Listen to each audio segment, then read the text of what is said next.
میں جب یہاں مسجد میں آیا تو میں نے کہا بھائی جمعے کی جو تقریر ہوگی نا وہ ہماری اس مائک پہ اسپیکر پہ نہیں ہوگی, باہر کا اسپیکر آف ہوگا. بعض لوگوں نے اعتراض کیا کہ اس بہانے بہت سے لوگ آپ کا بیان سن لیتے ہیں. میں نے کہا بھائی جو نہیں سننا چاہتا وہ بھی تو سن لیتا ہے نا, کیوں زبردستی. میں نے کہا بھائی اسلام سے اس کی پرمیشن لے کر آؤ کہ اسلام نے یہ کہا ہو کہ زبردستی اپنی بات لوگوں کے کان میں ٹھوسو, یہ کہاں ہے اسلام میں؟ پرمیشن لے آؤ تو ہم کر لیں گے. تھانے سے پرمیشن مل بھی جائے تو اتنی پرمیشن کافی نہیں ہے, پہلے پرمیشن کس سے ملنا ضروری ہے؟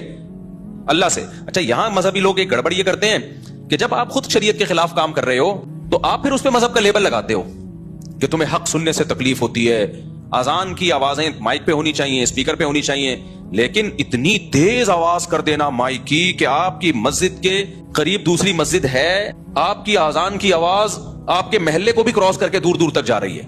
بھائی اس محلے کے لیے وہ والی مسجد کافی ہے, ان کی اذان کی آواز وہ سن لیتے ہیں. آپ کی اذان کی آواز ایک لمٹ ہونی چاہیے, جو آپ کے مسجد کے ارد گرد کے لوگ ہیں وہاں تک آواز پہنچ جائے, بس اتنا کافی ہے. کسی مسجد میں عمل ہوتا ہے اس پر؟ اتنے زور زور کے بھونپو لگاتے ہیں نا, کان پھٹنا شروع ہو جاتے ہیں. لیکن جب آپ مؤذن کو یا مسجد کی انتظامیہ سے کہو بھائی یہ اسپیکر کو تھوڑا سلو کر لو, آواز پہنچ جاتی ہے.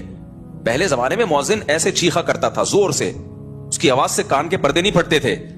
اب تو ٹیکنالوجی نے ترقی کی ہے, آپ والیوم جتنا چاہے بڑھا دو, اتنا بڑھا دو کہ ایسا لگے کہ کسی نے دھماکہ کیا, ایٹمی بم کوئی بم پھٹا ہے, بڑھا سکتے ہو آپ. تو مؤذن کیا کرتے ہیں؟ فل. کئی بار ہماری مسجد میں ایسا ہوا, پھر میں نے مؤذن کو سمجھایا, میں نے کہا والیوم آہستہ کرو بھائی, بچے ڈر کے اڑ جاتے تھے, اتنی ایک دم زور سے آواز. تو کیوں بھائی اتنی پاورفل آواز کیوں رکھی ہے؟ اب مذہبی لوگ اس میں گڑبڑ کیا کرتے ہیں, جب ان کو کہا جائے, محلے پڑوس والے آ کے بولیں تھوڑا سا والیوم کیا کریں, سلو کریں, کیونکہ دوسرا محلہ جہاں سے شروع ہو رہا ہے تو ان کی مسجد کی آواز پہنچ جاتی ہے, آپ اپنے محلے تک رکھیں. تو پتہ ہے کیا جواب ہوگا؟ لو اذان کی آواز سے تمہیں تکلیف ہو رہی ہے, اللہ کا نام سننے میں تمہیں تکلیف ہو رہی ہے, تم تو اسلام سے ہی خارج ہو, میں تو اور بڑھاؤں گا تاکہ تم جیسے شیطانوں کو تکلیف ہو. اور پھر حدیثیں بھی سناتے ہیں کہ شیطان جو ہے اذان کی آواز سن کے بھاگتا ہے نفرت سے, تو شیطان ہے اذان کی آواز سن کے بھاگ رہا ہے. اب یہ آپ قرآن و سنت کا ناجائز فائدہ اٹھا رہے ہو, یہ آپ کیا کر رہے ہو؟